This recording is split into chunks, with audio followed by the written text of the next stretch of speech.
ये जो तुमने अपने पिता का उदाहरण दिया कि उनका तुम्हारा पिता पुत्र का नाता तो समाप्त नहीं हुआ, तो यह भी तुम्हारा भ्रम है, अज्ञान है। केवल तुम्हारे मन में अभी तक वो रिश्ता जीवित है, क्योंकि तुम अभी तक उसी जन्म में हो। परंतु तुम्हारे पिताश्री इस समय जिस योनि में भी होंगे, उनके लिए वो रिश्ता समाप्त हो चुका है। क्या तुम बता सकते हो कि पिछले जन्म में तुम्हारे किस रिश्तेदार ने तुम्हारे लिए कितना विलाप किया था? नहीं केशव, ये मैं कैसे बता सकता हूं? मुझे तो ये तक याद नहीं कि वो कौन थे। बस जिस तरह तुम अपने पिछले जन्म को भूल गए हो, उसी तरह तुम अपने इस जन्म को भी भूल जाओगे। इस जन्म के रिश्तों का अर्थ तुम्हारे आने वाले जन्म में कुछ भी नहीं रह जाएगा। आज अभिमन्यु को तुम अपना पुत्र समझ रहे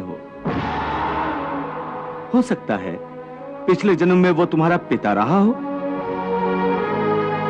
या आने वाले जन्म में तुम्हारा महाशत्रु बन जाए।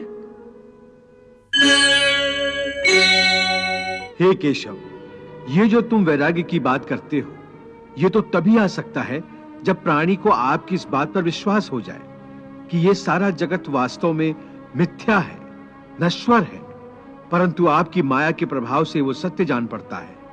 इस परम सत्य के ज्ञान पर विश्वास हो जाए, तभी तो वैराग्य होगा।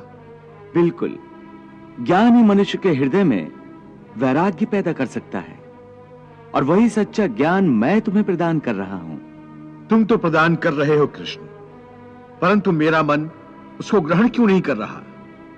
क्योंकि अभी तक तुम मोह और भ्रम के अंधकार से बाहर नहीं निकले, इसलिए तुम उस ज्ञान को ग्रहण करने में असमर्थ हो।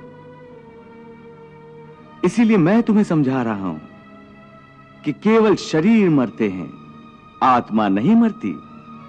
इसलिए तुम शरीर का मोह त्याग दो, उनकी मृत्यु का शोक त्याग दो, परंतु तुम्हारा मन उस सत्य को मानना नहीं चाहता।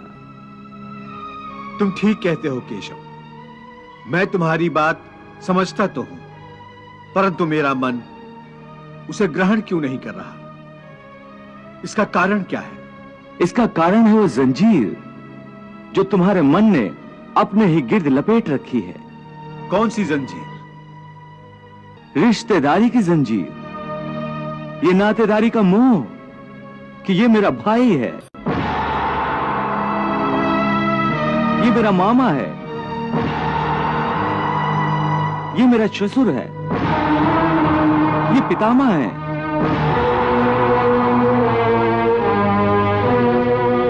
तुम ठीक कहते हो कि रिश्ते नातों की जंजीरों ने मुझे चारों तरफ से जकड़ रखा है, परंतु मैं इस जंजीर को कैसे तोड़ दूं?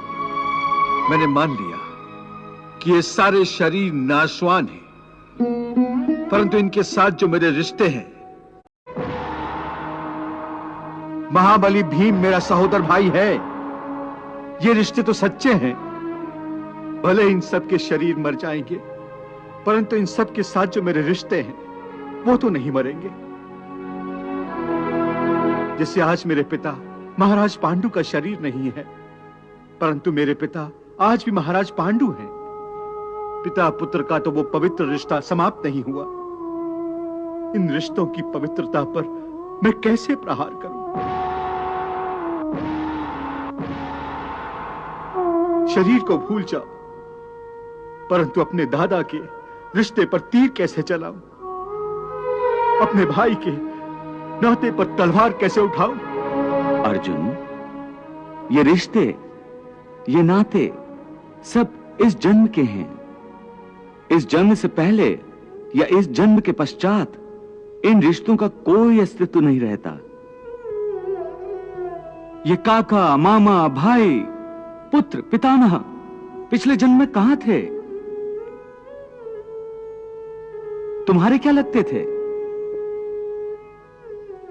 और अगले जन्म में ये क्या होंगे, कहां होंगे? इसका उत्तर है तुम्हारे पास? नहीं केशव। इसीलिए कहता हूं कि जब शरीर नाशवान है तो ये रिश्ते भी नाशवान हैं, क्योंकि ये सब नाते शरीर के हैं। और ये जो तुमने अपने पिता का उदाहरण दिया कि उनका तुम्हारा पिता पुत्र का नाता तो समाप्त नहीं हुआ, तो यह भी तुम्हारा भ्रम है, अज्ञान है।